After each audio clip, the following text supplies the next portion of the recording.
നീലക്കുന്നിലെ ആനിലിയിൽ നീലക്കൊടുവേലി കൊണ്ടൊരു കൂടൊരു മാനത്തെ മാരിവിൽ ചില്ലയൊന്നിൽ തമ്മിൽ പുണർന്നാടുവാൻ ഞാനൊരു എറിടാം.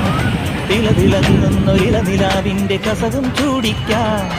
പുഴയിൽ വീഴുന്ന തുലരി മഞ്ഞിന്റെ കുളിരും നേദിക്കാം.